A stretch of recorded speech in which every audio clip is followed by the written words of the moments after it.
Amém, querido? Amém? Tá? Abra sua Bíblia então, né? Nós vamos compartilhar uma palavra do Senhor e creio que nessa noite o Senhor vai nos ajudar, né? A entendermos alguns princípios aqui, né? Mas antes de eu ler esse texto então, eu quero dar início com um pequeno vídeo. Quero que você preste atenção então, né? E na sequência a gente volta para dar início à palavra.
My God, why have you forsaken me?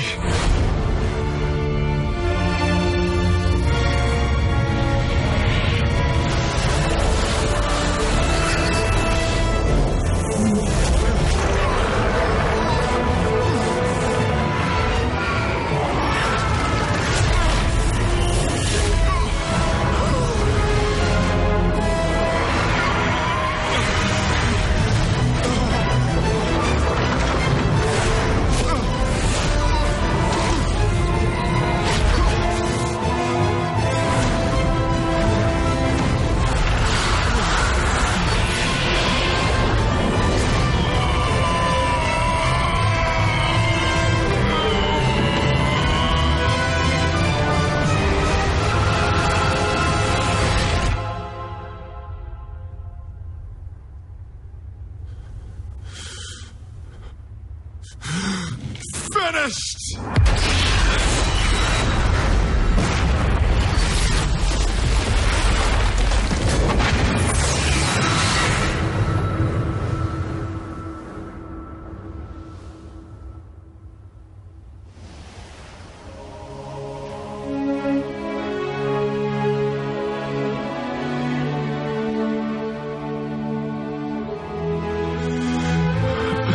Father, to your hands I commit my spirit.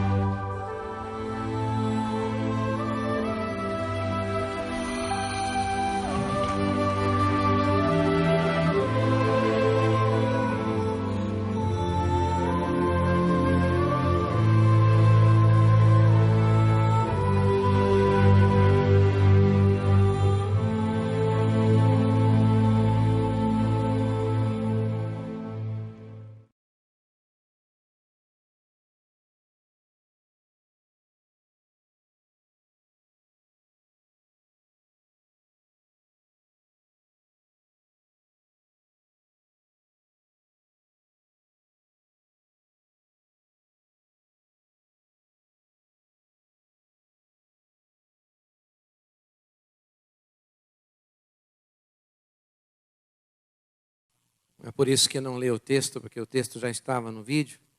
Isaías 53 é a nossa base nessa noite. E o tema que Deus coloca em meu coração é ensinarmos um princípio ainda não ensinado até agora, né, aqui na casa, desta maneira, né? O princípio da nova aliança, alimentando-se do Senhor na ceia. Então, o tema dessa mensagem fala exatamente sobre isso, alimentando-se do Senhor na ceia. Quem acha que Deus é bom? Alguns, vou perguntar. Quem acha que Deus é bom? Deus é bom, todo o tempo, Deus é bom. Amém, amados? Né? Então, eu creio, amados, que quando nós entendemos que Deus é bom, você tem que entender que Ele o ama e Ele o deseja o melhor para a sua vida. Quem pode dizer amém por isso aqui? Então, qual que é a vontade dEle, amados? Qual que é a vontade do Senhor? Né? A vontade dEle, para você e para mim, é que você tenha um coração cheio de paixão, que você tenha um coração cheio de vida, que você tenha um coração, uma alma e um corpo saudável e cheio de vitalidade. Você crê nisso, meu irmão? Amém? Algumas pessoas creem, né? Eu gostaria que você prestasse atenção no que nós estamos falando aqui.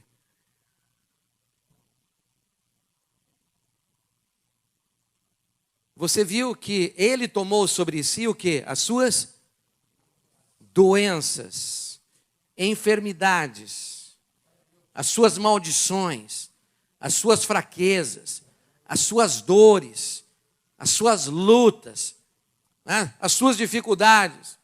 Então, a vontade dEle, Ele se entregou por esse motivo. Então, a vontade dEle é que eu e você tenhamos um coração cheio de paixão, cheio de vida, e um corpo saudável, cheio de vitalidade. Você entendeu o que eu falei? Ok? Então, amados, um espírito renovável, ou renovado, né, para adorar ao Senhor. Eu creio que muitos de nós, né, precisamos entender um princípio, que nunca foi a vontade ou nunca foi a intenção de Deus que nós tivéssemos o nosso corpo cheio de enfermidade. Então, se você tem esse conceito, como crente, como cristão, eu creio que nessa noite, né, essa mensagem da nova aliança vai mudar a sua mentalidade. Amém? Tá? Ok? Então, nunca houve a intenção de Deus em que tivéssemos um corpo cheio de enfermidade. E também, nunca foi a intenção de Deus que você tivesse uma alma deprimida, uma alma angustiada, incapaz de cumprir os propósitos de Deus. Não é a vontade de Deus, querido. Quando falamos que Deus é bom, é porque a bondade dEle é nos levar ao arrependimento, à transformação, porque Deus não criou, né, a sua vida, não criou você, não nos criou para vivermos uma existência breve, atribulada, empobrecida. Apesar de termos tribulação, apesar, né, de vermos as pessoas enfermarem e morrerem, né, o plano de Deus inicial, não fomos feitos para morrer. Isso está na sua Bíblia, no Gênesis. Deus criou você para ser um ser eterno. Amém? Esse era o plano original. Ok? É por isso que Jesus teve que vir à cruz e trazer de volta sobre si, para dentro dele, toda enfermidade, toda doença, quer dizer, toda consequência do pecado, toda consequência de o ser humano ter entregue para Satanás o direito legal de viver com saúde, de viver em paz, de não viver angustiado, de não viver triste, de não ter que, né, mendigar o pão. Amados, todas essas coisas que eu estou falando são inimigas de Deus. Amém, querido? Ok? Então, se são inimigas de Deus, você tem que entender qual que é a missão de Jesus. Para que o Senhor Jesus veio? O Senhor Jesus veio para nos redimir, né, da maldição que entrou no mundo lá pela queda de Adão. É por isso que Ele teve que ir à cruz e passar por isso que nós acabamos de observar neste vídeo. Né? Amados, mas uma coisa que está no Evangelho de João, no capítulo 20, verso 30 e 31, dizendo o seguinte, que se fôssemos relatar os milagres de Jesus na Bíblia, não haveria livros para podermos registrá-los. Mas alguns historiadores, então, fizeram um registro dos principais milagres de Jesus na Bíblia. Eu não sei se você já fez isso, mas só para te ajudar em termos de estatística, aqui na Bíblia, no Novo Testamento, Jesus deixou 33 milagres registrados, ok? Nos evangelhos. É claro que ele fez muito mais do que isso. João diz que se tivesse que relatar tudo que ele fez, não tinha onde registrar. Ok? Mas desses milagres que ele fez nos evangelhos, 28 estão relacionados com um assunto de hoje, com o nosso corpo, incluindo a comida, incluindo o pão, incluindo peixes que foram multiplicados, ok? E desses 28 milagres que tem a ver com o nosso corpo, que tem a ver com a alimentação, 24 milagres são de curas físicas. Olha só, irmão, a proporção, Tá? E nessas 24 curas está incluído também a expulsão de demônios, e você vai entender o porquê nessa noite, tá? E também a ressurreição dos mortos. Então, amados, eu quero dizer, preste atenção nessa noite, veja que o poder do Senhor está disponível para suprir todas as nossas necessidades físicas. Amém, querido? Então, esse é o teor que eu quero compartilhar nessa mensagem. Eu li várias coisas, tenho lido, o Senhor tem me treinado nessa área, e desafiado o meu coração a ler também, os primeiros avivalistas aí, deste século, do século passado. E eu li uma frase de um homem chamado Osborne, T.L. Osborne, e ele diz assim a respeito desse assunto, que Deus não estima a enfermidade, e Ele nem precisa que você sofra para a sua glória. Você tem que entender isso. Nenhum sofrimento físico, nenhuma dor física, ok? Glorifica a Deus. Você entendeu isso, amados? Ok? Então, qual que é a maior bênção que nós podemos receber? Eu creio, amados, que depois da salvação, depois de você conhecer a Cristo, a maior bênção é você ter saúde do teu corpo. Sim ou não, amados? Você já descobriu quando você tenta, assim, livrar a sua consciência e fala, essa semana então eu vou começar a caminhar, Aí você compra um treino, um tênis e tal, e aí você vai para o Parque Barigui, aí você dá lá 4 voltas, naquele parque, Sim ou não, gente? Quem já fez isso aqui? Beleza, tá? Você deu uma e olha lá, quase morreu para dar uma, Ok? Daí o que acontece? Você fica uma semana para você se recuperar daquilo. Você está entendendo? Tá? E aí, depois que passou 15 dias, que você falou, preciso agora me recuperar bem, Uma semana só para parar de doer. E a outra semana é só para você descansar daquele excesso que você fez, tá? Ok? E o que acontece, querido? Você descobre que o teu corpo não está tão bem assim.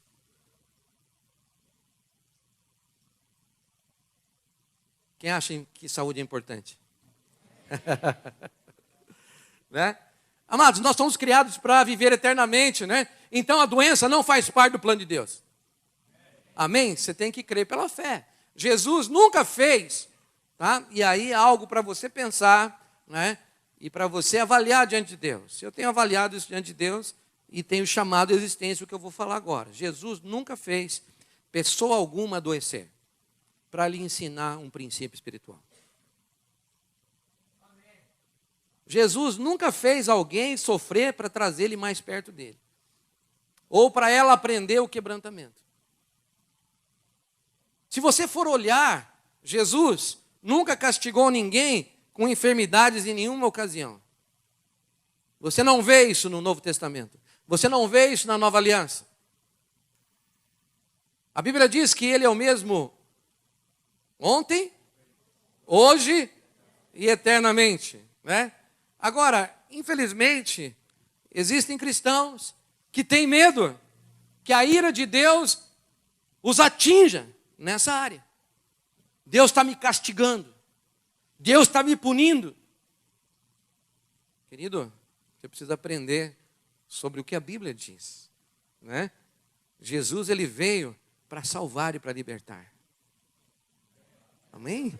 Ele veio para nos curar. O Filho de Deus não está, querido, ele não veio para condenar ninguém. O cristão, você que aceitou a Cristo, você que está na nova aliança, não está debaixo da ira do Senhor. Você está debaixo da bênção, da graça, do favor de Deus. Você precisa crer nisso, porque é isso que a Bíblia diz. Porque senão, o que Jesus fez, e essa mesa que está aqui, é só um simbolismo. Se você não crê que Deus pode te curar, se você não crê que há provisão do sangue para perdoar e no corpo para te curar, então a ceia é só um ritual para você. Mas hoje eu quero ministrar sobre o plano de Deus de nos dar saúde e vitalidade através da Santa Ceia. Nós vamos entender alguns princípios. Amados, precisamos ensinar, precisamos falar, lembrar de nunca tomar a ceia de forma supersticiosa. Porque muitas pessoas, às vezes, vêm à mesa, olham o pão e acham que, por causa do pão e por causa do vinho, algo vai acontecer. Acha que o pão que o pastor consagra se torna um pão poderoso.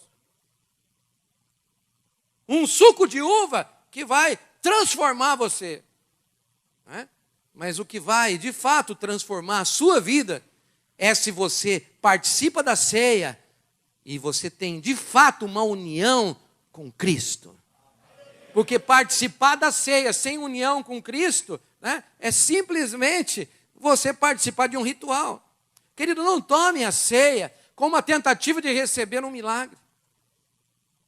Eu vou falar sobre o poder que existe no corpo de Cristo. Vamos falar sobre o poder do sangue. Quero esclarecer você a respeito disso. Mas você não deve participar da ceia buscando um milagre. Eu vou tomar a ceia para ser curado.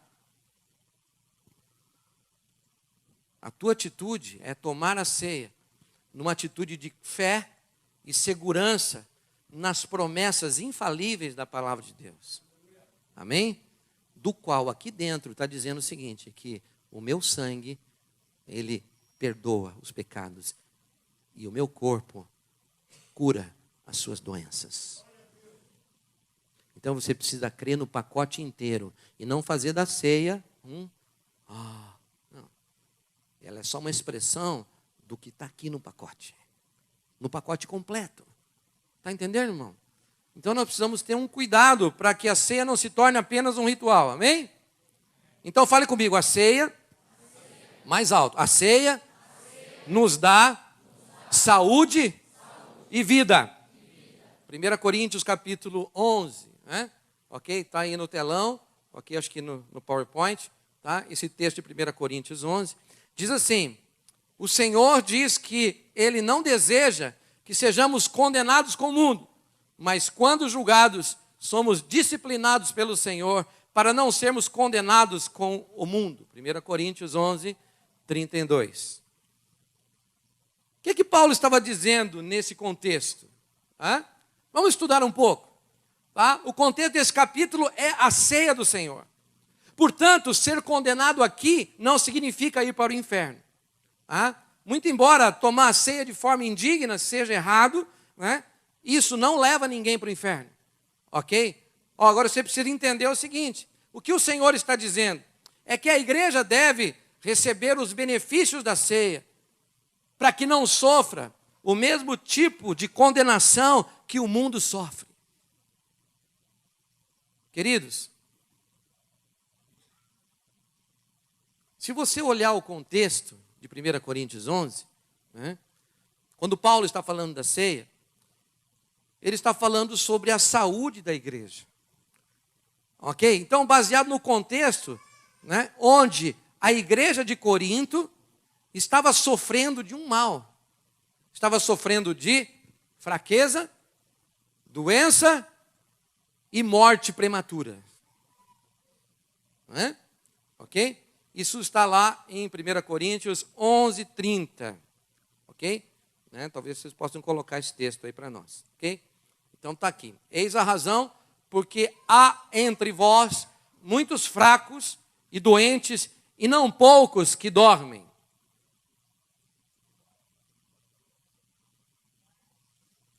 Lembra de Adão?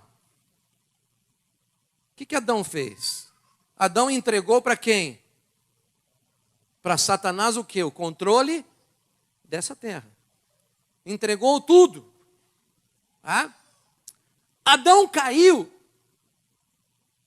E por causa de Adão ter caído, o primeiro Adão, o mundo está debaixo de condenação. Então, amados, o mundo todo sofre o quê? Fraqueza. O primeiro Adão, a primeira mulher, o primeiro casal, o homem perfeito não tinha fraqueza. Fale comigo, o primeiro homem não tinha fraqueza. Dá uma olhada em você aí. Está firme e forte ou está balançando? Hã? O primeiro homem, criado à imagem e semelhança de Deus, né, não era doente, não tinha doença, não tinha zika. Você está entendendo? Eu acho interessante o nome desse bicho, né? Aedes aegypti, né? O negócio aponta para lá, né? Para aquele lado, ok? Certo? Interessante esse negócio, depois que a gente começa a olhar a raiz das palavras, né? Então, desde que Adão caiu, o mundo está debaixo do quê? De uma condenação. E por isso, né, o mundo sofre de doenças, o mundo sofre de pestes, o mundo sofre de fraqueza, o mundo sofre de mortes antes da hora. Você concorda comigo, querido? Amém? Então, quando Paulo está dizendo para a igreja participar da ceia, para não sobrevier sobre ela a mesma condenação do mundo, ela está falando dessas três coisas. Está falando que para na igreja não vir fraqueza, não haver morte prematura e não haver doenças. Você está entendendo isso? Então a vontade de Deus é que não mais vivamos assim. Quem pode dizer amém por isso aqui, querido? Tá? O Senhor quer que nós vivamos de uma forma diferente, porque o Senhor veio para remover tais coisas na vida de todos aqueles que creem de todo o coração. Amém? Então eu estou dando uma base de princípios para você nessa noite. O apóstolo Paulo, ele estava surpreso. Quando ele escreveu para Coríntios, ele falou, eu estou surpreso porque no meio de vocês existe tanta gente fraca, tanta gente doente, tanta gente, né, morrendo jovem dentro da igreja de Corinto. Não pode acontecer isso dentro da igreja, porque isso acontece no mundo. Muitas pessoas interpretam errado o que o apóstolo Paulo estava dizendo, né? Pessoa que participa da ceia indignamente, daí fica fraco, fica doente e morre.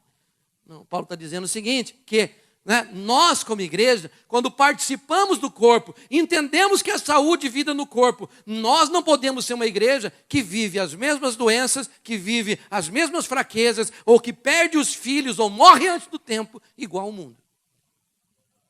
Você concorda com isso, irmão? Hã? Ok? Então, a razão desse problema, né, por que acontecia então? Ah, pastor, então, era isso que Paulo estava dizendo? Não, Paulo estava dizendo assim, ó, eu estou surpreso, que na igreja de Corinto morre a mesma quantidade de gente prematura que morre no mundo. Eu olho para a igreja e vejo a mesma quantidade de gente doente dentro da igreja, né, que está no mundo. Eu olho para a igreja e vejo um monte de gente fraca dentro da igreja, igual os caras fracos lá fora, que não tem, né, tem suas dificuldades para enfrentar a vida. Né? Paulo ficou surpreso. E aí, então, ele identifica a razão do problema. Qual que é a razão desse problema? É porque eles estavam enfrentando a fraqueza, a doença e a perda dos filhos e morrer antes do tempo, porque eles não discerniam o quê? O corpo de Cristo. Aonde? Na ceia. Vamos abrir a Bíblia? 1 Coríntios 11, 27 e 30.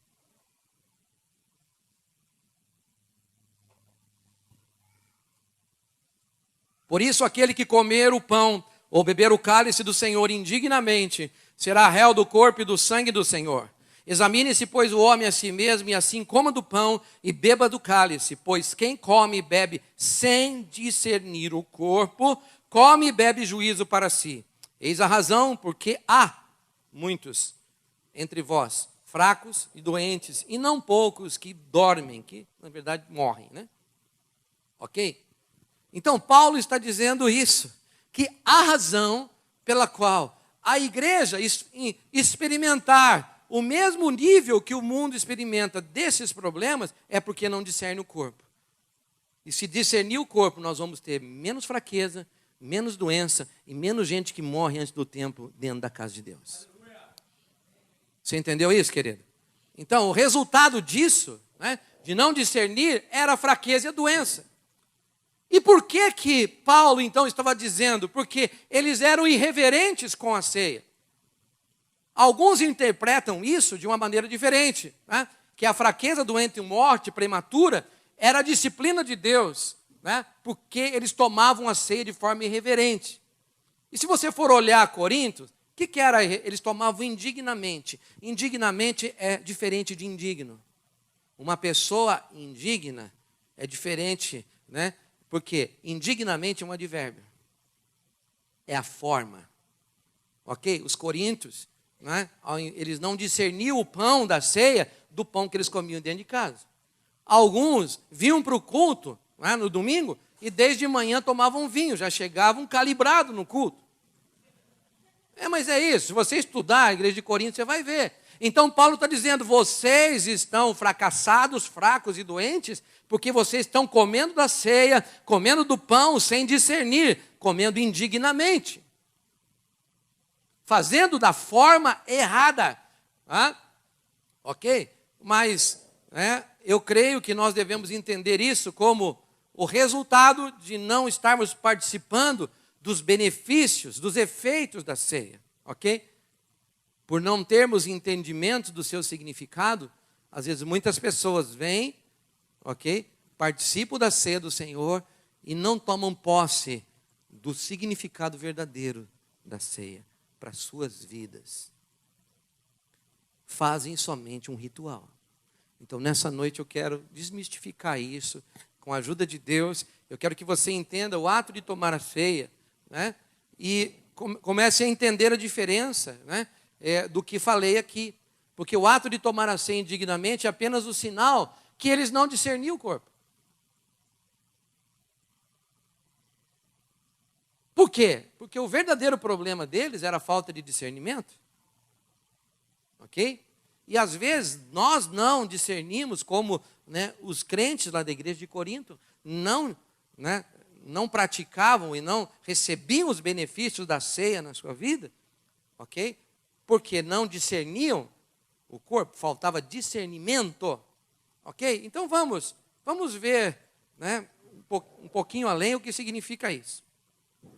Isso significa que quando tomamos a ceia sem discernir o significado do corpo de Cristo, nós podemos perder ou deixar de usufruir, tá, a bênção da cura, a bênção da força, né, e a bênção da vida longa.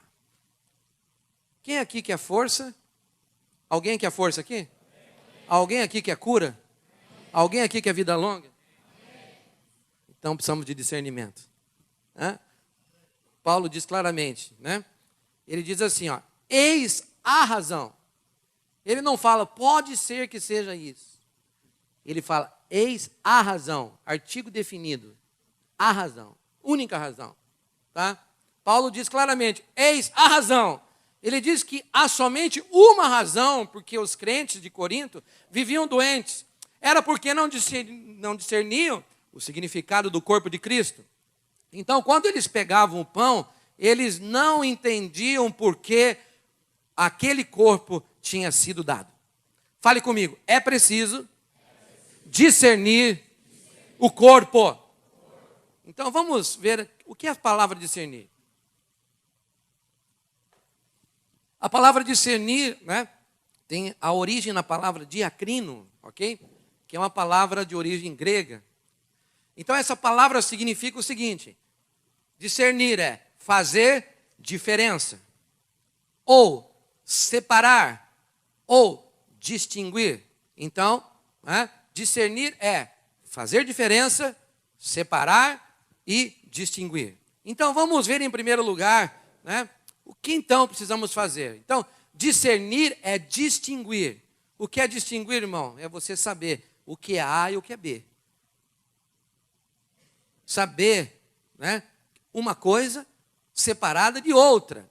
Em primeiro lugar, nós precisamos distinguir o pão da ceia dos outros pães comuns. Certo? O pão que você come aqui é diferente daquele pãozinho que você come na sua casa. Ok? Amém, queridos? Tá? Certo?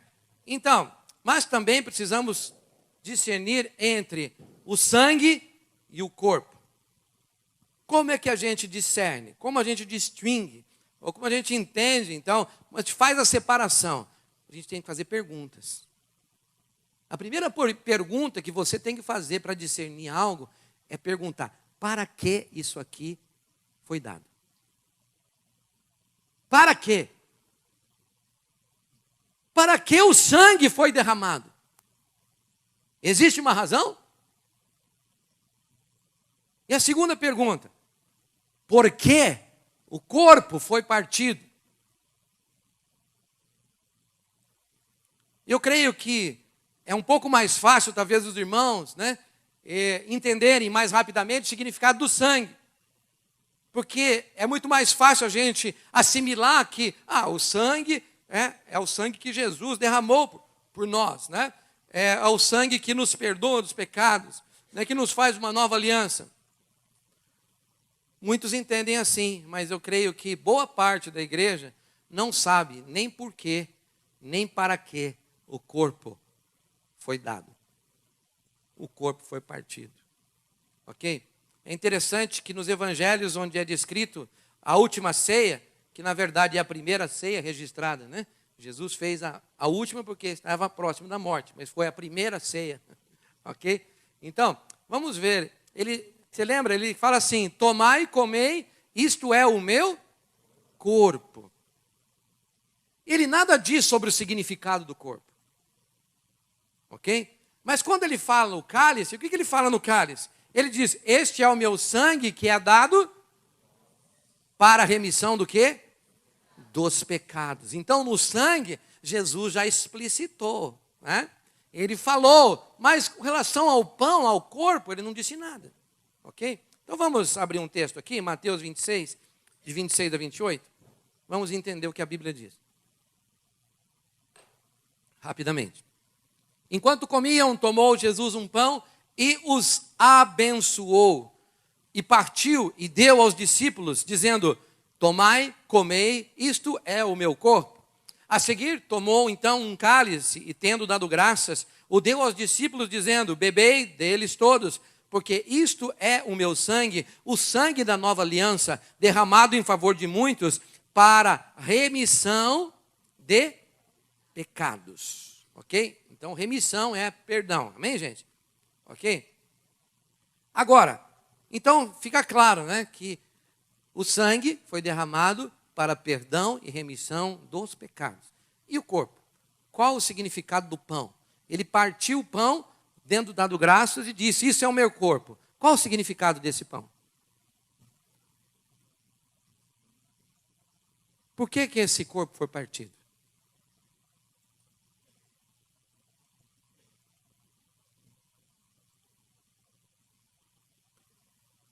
Alguém quer responder?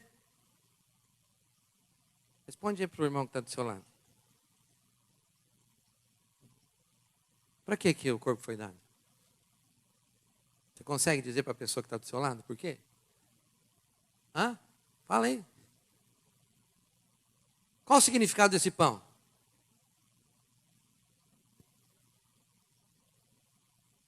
Tem uma razão. A mesma razão que nós identificamos no sangue, nós também precisamos conhecer no pão. Então eu vou ajudar você. Eu creio que o corpo foi partido para a cura do nosso corpo. Amém? Olha, querido, Paulo, ele não disse que o problema dos coríntios era porque eles não discerniam o sangue. Ele disse que o problema da igreja de Corinto é porque eles não discerniam o corpo. Tá? E aí ele disse o seguinte, porque não discerniam o corpo, lá em 1 Coríntios, no verso 29 e 30, diz assim, porque não discerniam o corpo, estavam fracos e doentes. Então existem dois elementos na ceia. Por quê? Existem duas aplicações diferentes. Fale comigo assim, o vinho é para o perdão dos pecados, mas o pão é para a cura do meu corpo. Amém? Então, rapidamente eu vou falar sobre esse primeiro. O sangue é para perdão. Então, nós já sabemos que quanto ao sangue, não há nenhuma confusão ou problema para a gente entender o significado. Amém, amados? Ok? Tudo bem até aí? Pessoal do fundão, tudo bem? Ok? Então, o Senhor mesmo tornou claro o seu significado. Né? Se você abrir comigo, né, lá em Efésios 1:17, vamos começar com Colossenses primeiro. Colossenses 1, 13 a 14, né? A própria Bíblia vai nos dar uma direção sobre esse assunto. Olha só o que diz Colossenses 1, 13 e 14.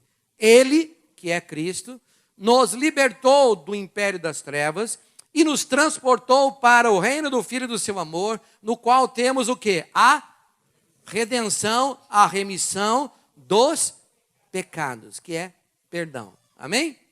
Então Jesus, ele fez isso, né, para que você pudesse ser perdoado. Agora vamos lá para Efésios 1, 7. Mais um texto para reforçar esse princípio. No qual temos a redenção pelo seu sangue, a remissão dos pecados segundo a riqueza da sua graça. Então, quando você tomar o vinho, né, que é o suco de uva, que no caso servido, ok? Saiba que os seus pecados foram perdoados e você foi feito justo diante de Deus por causa de quem? Por causa de quem? Na ceia, filho, no sangue. Amém? Toda vez que você pegar o cálice e você olhar para ele, né, quando você tomar na sua mão, saiba que o seu pecado foi perdoado, porque você foi feito justo diante de Deus por causa do sangue. Fala assim, eu fui feito justo diante de Deus pelo sangue. Por isso, os meus pecados estão perdoados. Amém? Segunda coisa, o corpo é para cura. Embora todo cristão tenha discernimento do vinho, né, ou do suco de uva na ceia, tá? Como já falei, nem todos entendem o significado do pão. E quando o Senhor falou, né, com a mulher sírio-fenícia, ele disse o seguinte, não é bom tirar o pão dos filhos e dar aos cachorrinhos. O que significa o pão dos filhos? Vamos ver? Marcos 7, verso 26 a 28. O que é o pão dos filhos? Pergunta para a pessoa que está do seu lado, você sabe o que é o pão dos filhos? Tem alguma ideia? Então, se você não sabe, hoje Deus vai te esclarecer. Amém? Quando o Senhor falou com a mulher cirofenícia, vamos ler o texto. Olha só o que disse, Marcos 7, 26 a 28. Deixa primeiro saciar os filhos, porque não convém tomar o pão dos filhos e lançá-lo aos cachorrinhos. Ela, porém, respondeu e disse-lhe, sim, Senhor, mas também os cachorrinhos comem debaixo da mesa as migalhas dos filhos. Sabe o que está acontecendo comigo? Eu comecei a ler a Bíblia, né, depois que o pastor Reinhard esteve aqui, e parece que eu nunca tinha lido a Bíblia antes. Eu começo a ler e começo a... Meu Deus, mas isso aqui, eu nunca entendi esse negócio. E o Espírito Santo ministrando no meu coração. Você era um cara da lei, cara. Agora eu vou te ensinar a graça. Né?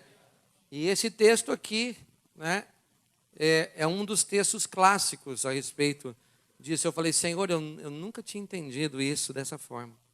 Mas quando o Senhor falou com a mulher cirofenícia, dizendo que não era bom tirar o pão dos filhos e dá-lo aos cachorrinhos, e aí eu perguntei, o que significa, Senhor, o pão dos filhos? Então, essa mulher era grega, quer dizer, não era uma mulher israelita, certo? Era uma mulher cirofenícia de nação, de origem. E ela falava, Senhor, por favor, né, expulse o demônio que está no corpo da minha filha. E ela então rogava a Jesus que o demônio da menina fosse expulso. Então, nesse clamor, pedindo a Jesus, Jesus, por favor, tem misericórdia de mim, expulsa o demônio da vida da minha filha que está em casa, horrivelmente endemoniada. Então Jesus responde, deixa primeiro saciar os filhos, porque não é bom tirar então, né, não convém tomar o pão dos filhos e lançá-lo aos cachorrinhos. Então, eu fui estudar sobre a ótica da graça, o pão dos filhos. Então, o pão dos filhos se refere à cura da filha desta mulher. E os filhos são aqueles que participam da aliança. E os cachorrinhos são os gentios. Uau, eu fiquei assim. Os gentios são aqueles que estão fora da aliança. Então, quem está fora da aliança, né, vai ter o que aquela mulher teve: migalhas. Está entendendo isso?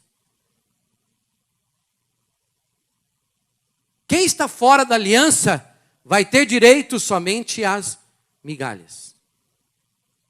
Agora, quem está dentro da aliança tem acesso ao pão dos filhos.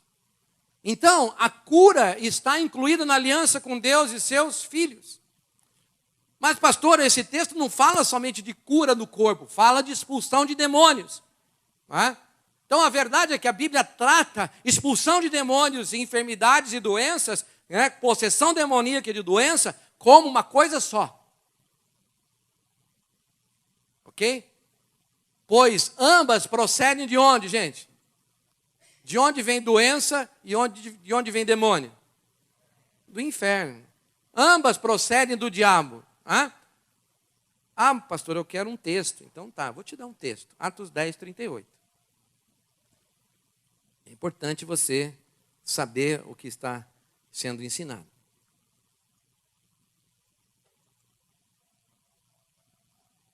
Atos 10, 38 diz assim: como Deus ungiu a Jesus de Nazaré com o Espírito Santo e com virtude, o qual andou fazendo bem e curando a todos os oprimidos do diabo, porque Deus era com ele.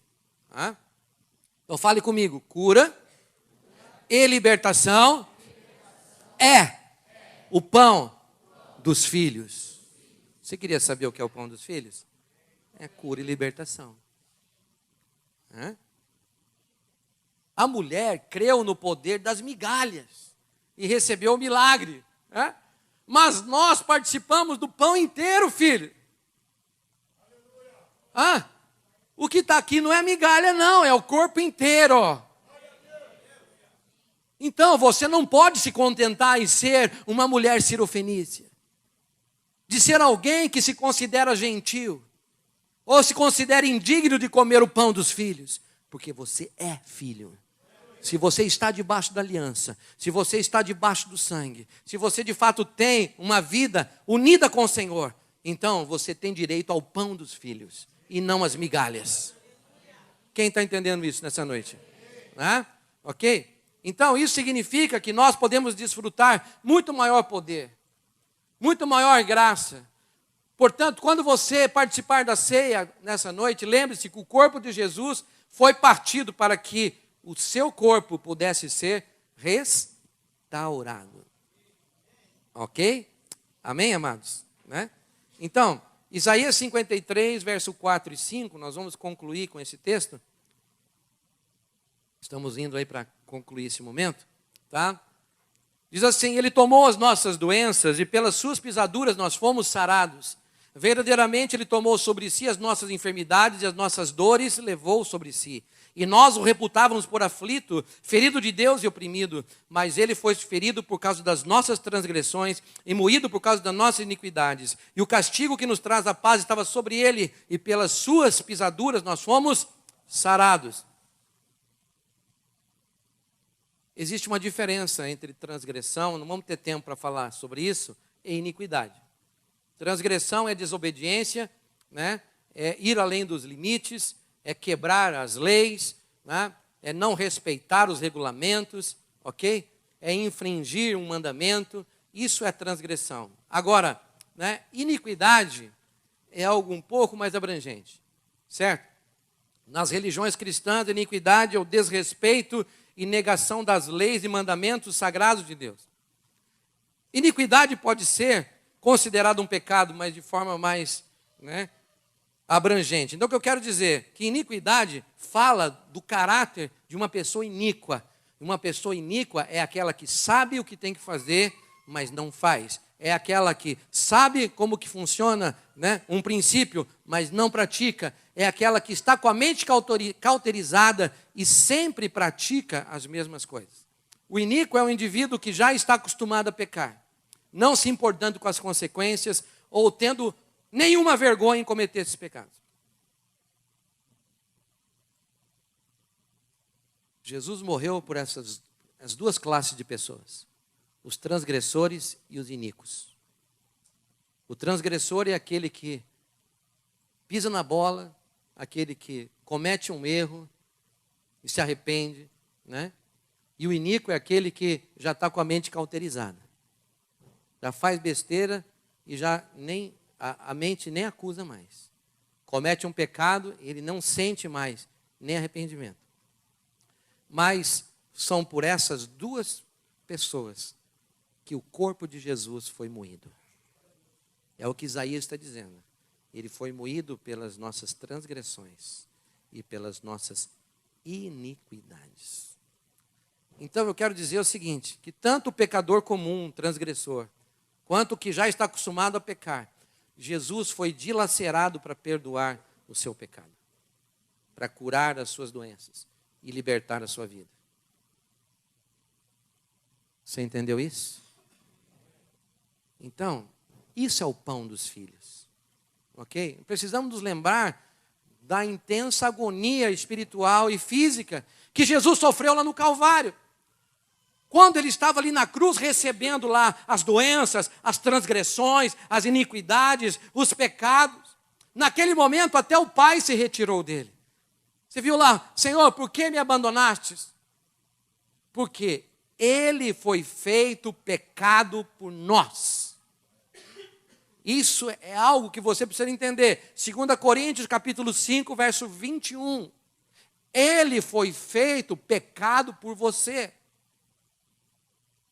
Veja só o que esse texto diz. Deus tornou pecado por nós aquele que não tinha pecado. 2 Coríntios 5, 21. Deus tornou Jesus pecado por você e por mim.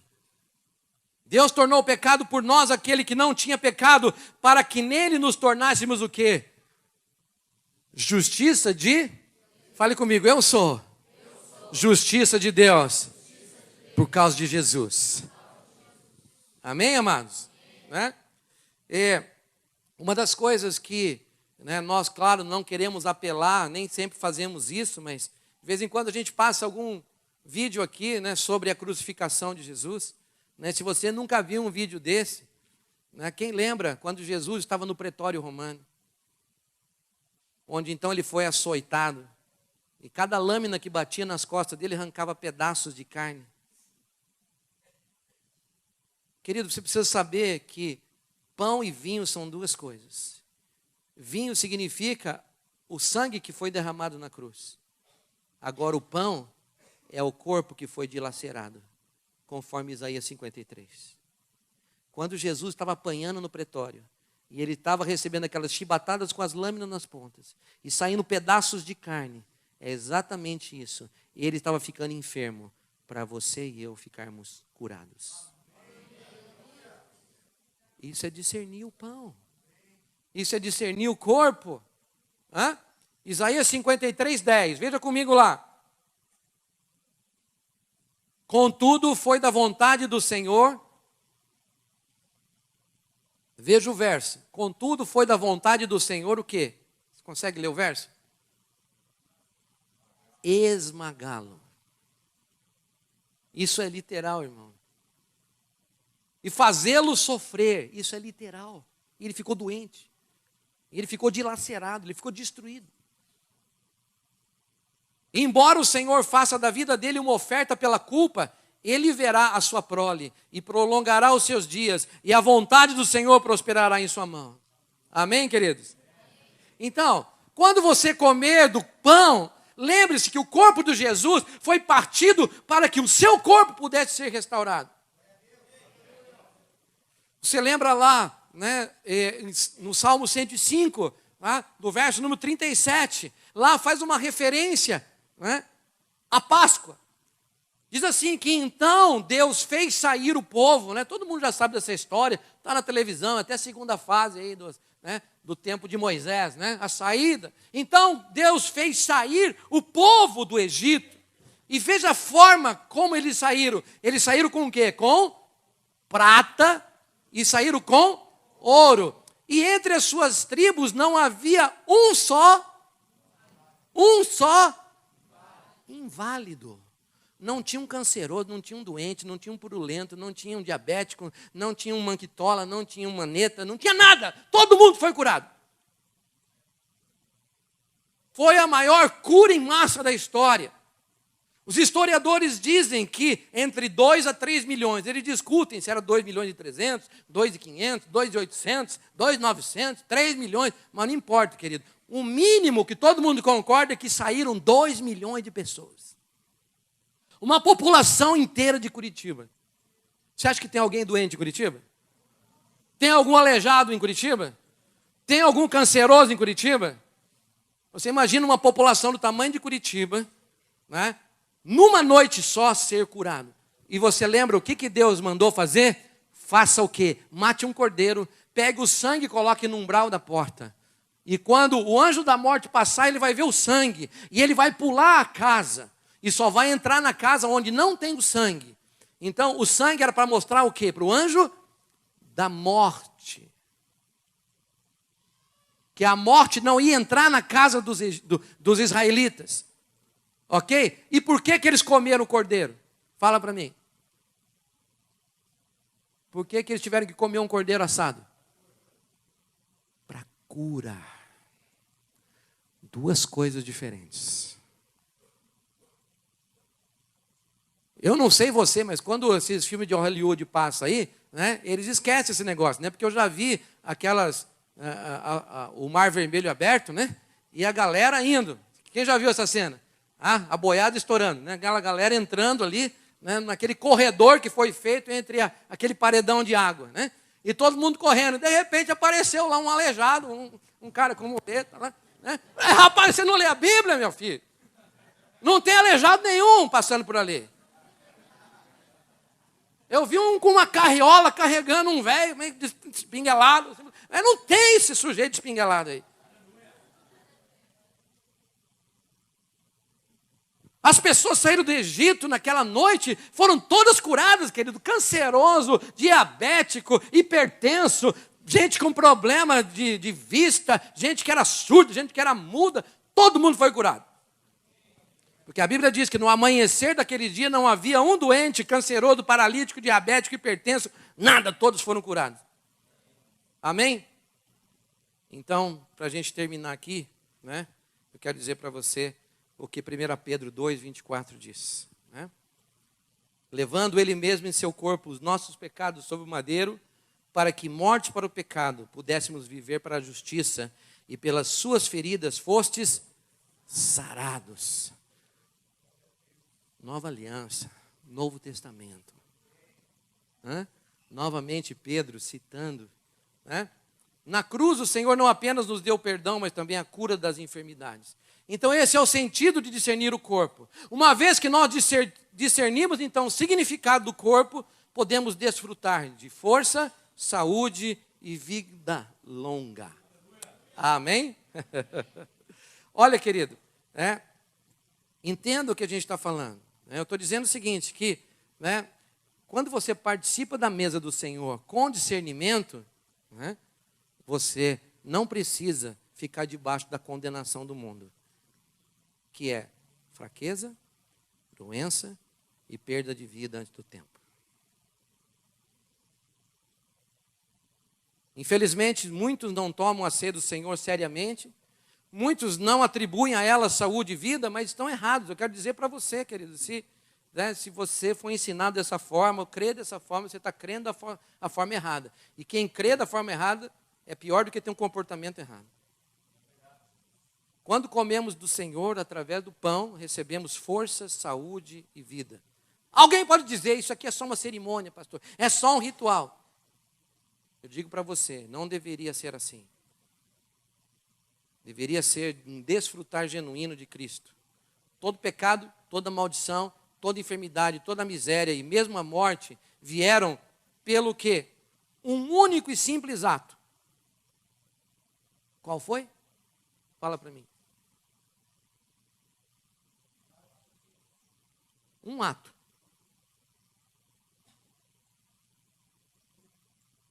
Isso fala alguma coisa para você? O que o Adãozinho fez? Comeu da fruta. Porque ele fez isso. Por um ato de comer, lascou tudo. Agora, se você acredita na Bíblia, que diz que essa é a origem de todos os males que vieram, o segundo Adão, Jesus, veio e diz para você, coma do meu corpo e seja curado. Você entendeu isso? Lá comeram da comida errada. Mas hoje Deus está colocando pelo último Adão um simples ato de comer para termos perdão, vida e saúde.